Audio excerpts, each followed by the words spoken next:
சமூக நீதி விடுதி என்பது சாதிக்கு எதிரான ஒரு பெரிய ஆயுதம். மும்முனை போட்டி என்று சொல்லிவிட்டார்கள் என்று ஒருவர் அதறுகிறார் அல்லது கதறுகிறார். சன் தொலைக்காட்சியில் இருக்கிற குணா அவர்களின் மீது பாய்கிறார்கள். நீங்கள் ஓரிடத்திலாவது டெபாசிட் பெற்றிருந்தால் உங்களையும் கண்டிப்பாக சேர்த்துக் கொள்ளலாம்.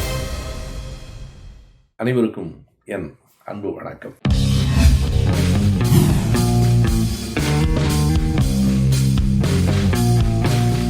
திராவிட மாடல் அரசு சமூக நீதி விடுதிகள் என்று மாணவர்களுக்கு அறிவித்திருக்கிற அந்த அறிவிப்பு ஒரு பெரும் மகிழ்ச்சியை தந்திருக்கிறது என்று சொல்ல வேண்டும். நம்முடைய திராவிட மாடல் அரசுக்கும் மாண்புமிகு முதலமைச்சர் அவர்களுக்கும் நம்முடைய வாழ்த்துக்களையும் பாராட்டுகளையும் தெரிவித்துக் கொள்கிறோம், மகிழ்ச்சியை பகிர்ந்து கொள்கிறோம். இது என்ன ஒரு விடுதி தொடங்குவது பெரிய காரியமா என்று தோன்றலாம். அது என்ன சமூக நீதி என்று எதுவும் தெரியாதவர்கள் சிலர் கேட்டுக்கொண்டே இருக்கலாம். இன்று வரையிலே மாணவர்களுக்கான விடுதிகள் எப்படி இருக்கின்றன?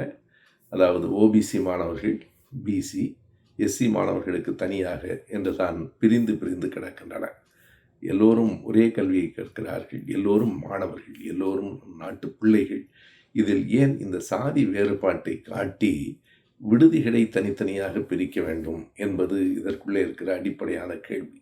நீங்கள் சாதி அடிப்படையிலே தானே இடப்பகிர்வு, இடஒதுக்கீடு கொடுக்கிறீர்கள் என்று கேட்டால் உண்மைதான். சாதியின் பெயரால் மறுக்கப்பட்ட கல்வியை சாதியின் பெயரால் கொடுக்க வேண்டும் என்று சொல்லுகிறோம். ஆனால் சாதியை ஒழிக்க வேண்டும் என்றால் இவர்களை தனித்தனியாக பிரித்து வைத்துக் கொண்டே இருப்பது அதை வளர்க்குமே தவிர குறைக்காது. எனவே சாதியின் பெயரால் இடஒதுக்கீட்டை கொடுக்கலாம், ஆனால் சாதியின் பெயரால் விடுதிகளை பிரிக்க வேண்டாம் என்று மிக தெளிவான பார்வையோடு இனிமேல் எல்லா விடுதிகளும் சமூக நீதி விடுதிகளாக இருக்கும். சமூக நீதி என்றால் என்ன? சாதியின் பெயரால் ஏற்றத்தாழ்வுகளை கற்பிக்காத ஒரு நீதிதான் சமூக நீதி. எனவே அனைவருக்குமான பொதுவான விடுதிகள் என்பதை சமூக நீதி விடுதிகள் என்று முதலமைச்சர் சொல்லியிருக்கிறார். இந்த அறிவிப்பு மிகுந்த வரவேற்புக்கு உரியது. எங்கள் பேரவையை சார்ந்த தோழர் பேராசிரியர் நெல்லை பாபு அவர்கள் ஒரு பகுதியில் பெண்களை எல்லாம் உட்கார வைத்து கொண்டு இதனை விளக்கி பேசியிருக்கிற காட்சியை கூட நேற்று நான் பார்த்தேன். எனவே இந்த முயற்சிகள் நாடு முழுவதும் தொடர வேண்டும். நம்முடைய தோழர்கள் பொதுவாக சமூக நீதியில் ஆர்வம் உள்ளவர்கள் மக்களுக்கு எடுத்து சொல்ல வேண்டும். இந்த சமூக நீதி விடுதி என்பது சாதிக்கு எதிரான ஒரு பெரிய ஆயுதம்.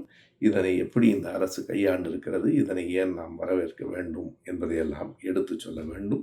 இவைகளை பற்றியெல்லாம் பேச மாட்டார்கள். ஒரு பக்கத்திலே பார்த்தால் மும்முனை போட்டி என்று சொல்லிவிட்டார்கள் என்று ஒருவர் பதறுகிறார் அல்லது கதறுகிறார் என்று சொல்ல வேண்டும். சன் தொலைக்காட்சியில் இருக்கிற குணா அவர்களின் மீது பாய்கிறார்கள். குணா மும்முனை போட்டி என்று சொல்லிவிட்டாராம். அதில் என்ன தவறு இருக்கிறது? அதுதானே உண்மை. இன்றைக்கு திமுக, அதிமுக 2 கூட்டணிகள். அந்த பக்கத்திலே விஜய் நான் 2 பேரோடும் சேரமாட்டேன் என்று சொன்னதால் அது 3வது. எனவே மும்முனை போட்டி தமிழ்நாட்டிலே நடைபெற இருக்கிறது வருகிற தேர்தலில் என்பது வெளிப்படையான உண்மை. எங்களை சேர்க்கவில்லையே 4 முனை என்று சொல்ல வேண்டாமா என்றால், நீங்கள் ஓரிடத்திலாவது டெபாசிட் பெற்றிருந்தால் உங்களையும் கண்டிப்பாக சேர்த்து கொள்ளலாம். அப்படி எதையுமே பெற முடியாதவர்கள், மக்களிடம் எந்த செல்வாக்கும் இல்லாதவர்களை எப்படி 4வது இடத்தில் கொண்டு வந்து நாம் நிறுத்த முடியும்? அவர்கள் தங்களுக்காக வைக்கிற வாதமெல்லாம் பாருங்கள். தொடர்ந்து 4 தேர்தலில் நாங்கள் தோற்றிருக்கிறோம், ஆனாலும் மறுபடியும் போட்டியிடுகிறோம், தொடர்ந்து தோற்றுக்கொண்டே இருக்கிறோம் என்பதை பெருமையாக சொல்லுகிற ஒரே ஒரு கட்சியினர் அவர்கள்தான்.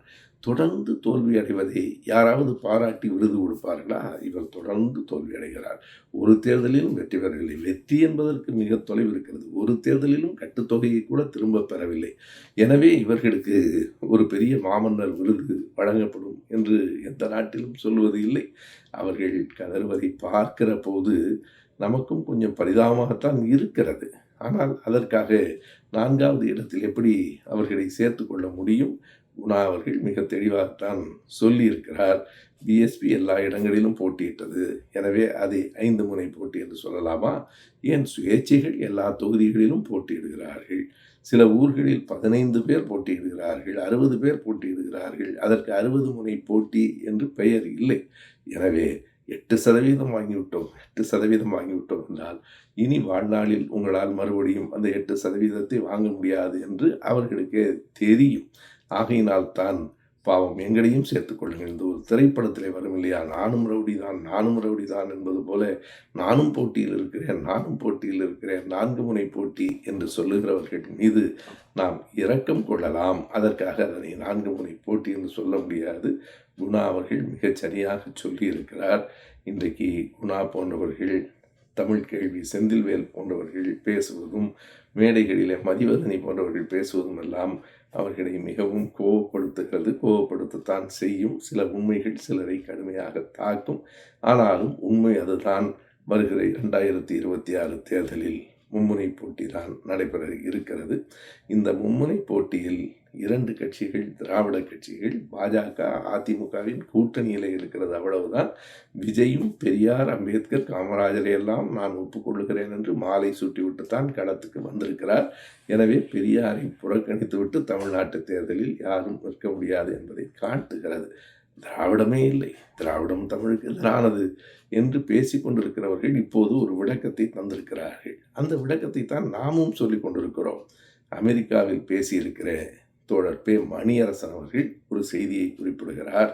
நீங்கள் தமிழர்கள், நாம் எல்லோரும், நமக்குள் இடதுசாரிகள் இருக்கலாம், வலதுசாரிகள் இருக்கலாம், நடுசாரிகள் இருக்கலாம், ஆனாலும் நாம் எல்லாம் தமிழ் சாரிகள் என்று சொல்லுகிறார். இன்னொரு கூட்டத்தில் பேசுகிற போது, தமிழ் தேசியத்தை ஏற்றுக்கொள்ளுகிறவர்கள் பிற்போக்காளர்களாக இருக்கலாம், முற்போக்காளர்களாக இருக்கலாம், இரண்டிற்கும் நடுவில் இருக்கலாம், ஆனாலும் நாமெல்லாம் தமிழ் தேசியர்கள் என்றால் போதும் என்கிறார். அங்குதான் தமிழ் தேசியத்திற்கும் திராவிடத்திற்குமான வேறுபாடு வருகிறது.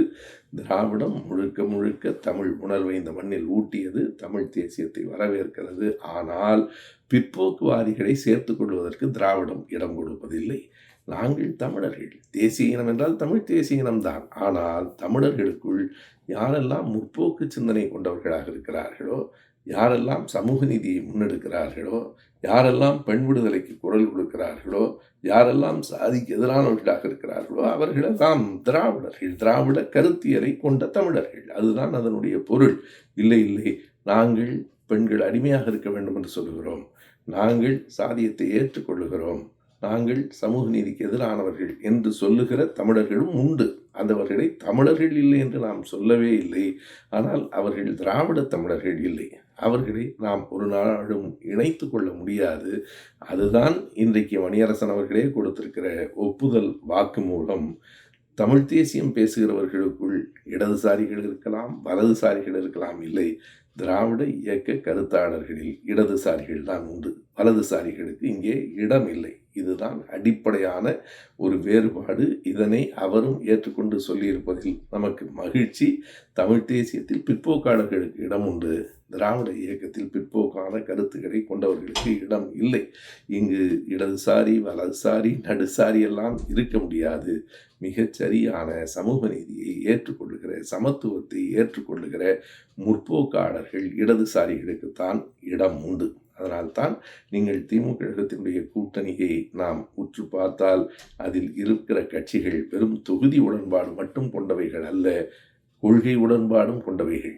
திமுகவாக இருந்தாலும், விடுதலை சிறுத்தைகளாக இருந்தாலும், பொது உடைமை கட்சியினராக இருந்தாலும், சமூக நீதியை மதச்சார்பின்மையை ஏற்றுக்கொள்ளுகிற காங்கிரஸாக இருந்தாலும், அதிமுகவாக இருந்தாலும், நம்முடைய முஸ்லீம் லீக் கட்சிகளாக, மனிதநேய மக்கள் கட்சிகளாக இருந்தாலும், அவையெல்லாம் பொதுவாக பிறவி அடிப்படையில் ஏற்றத்தாழ்வை எதிர்க்கின்றவை, இடதுசாரி தன்மை உடையவை.